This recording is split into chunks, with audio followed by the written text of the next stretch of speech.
Like and subscribe and click the bell icon to get new video updates.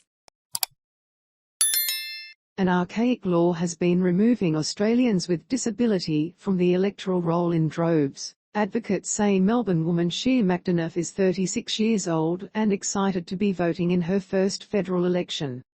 Ms. McDonough, who lives with Down syndrome, was taken off the electoral roll by her parents in 2012. They were concerned she didn't understand the voting process and were worried they could influence her vote. But no one realised how hard it would be for Ms. McDonough to get back on the electoral roll when she wanted to. It was during Australia's same-sex marriage referendum in 2017 that Ms. McDonough decided she wanted to have her say. "My cousin and her partner, they're both gay, and I wanted to be on the same-sex marriage vote so I could vote for that," she said. With her parents' support, Ms. McDonough went onto the electoral roll website to re-register but later received a letter from the Australian Electoral Commission, AEC, saying she'd been rejected. Quoting a section of the Commonwealth Electoral Act created in 1918, the letter said she'd been removed from the roll by reason of being of unsound mind, and being incapable of understanding the nature and significance of enrolment and voting. That upset Ms. McDonough, as it said she could not be restored to the roll unless she provided documentary evidence from a medical practitioner that she was now capable of understanding. "I wanted a say in future elections. And they thought I couldn't quite understand, but I do understand," she said. Ms. McDonough penned a response to the AEC, which helped kick-start the process of getting her back on the roll. The re-enrollment process took 3 months and meant she missed out on voting in the same-sex marriage referendum. Since being re-enrolled later in 2017, Ms. McDonough has participated in the Victorian state election and is looking forward to voting in the federal election on May 21. Incredibly archaic. Natalie Wade, Vice President of Australian Lawyers for Human Rights, said the unsound mind provisions, which are still in place, disproportionately impacts people with disability.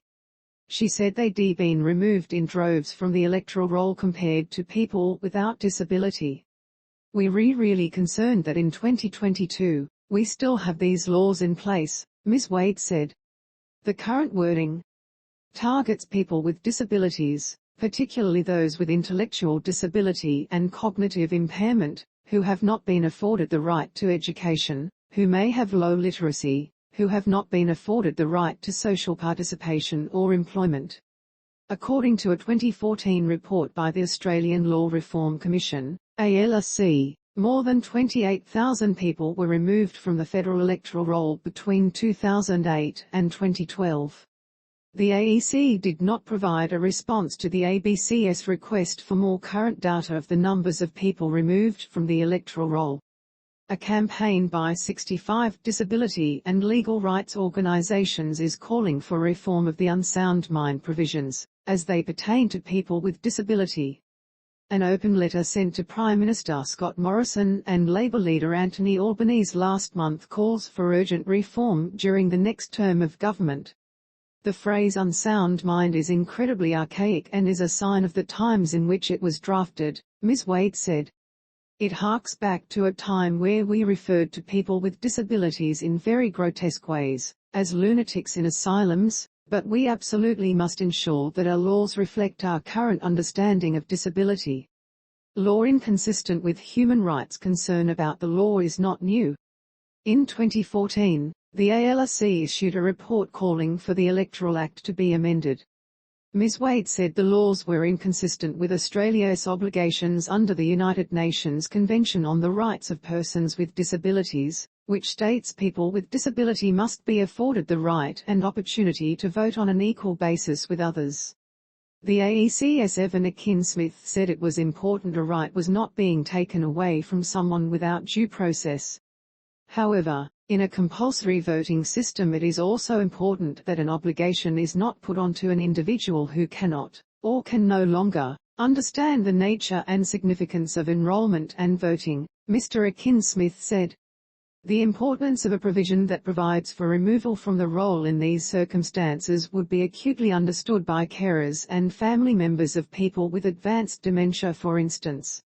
Mr. Akin-Smith said the AEC regularly received feedback that the words unsound mind were not appropriate. We endeavour to be sensitive in our communication, he said. This is the terminology used in the legislation and can only be changed by Parliament. We are valuable members of society. Earlier this year, Tasmanian teenager Caitlin Woolley wrote about the Australia she wanted as a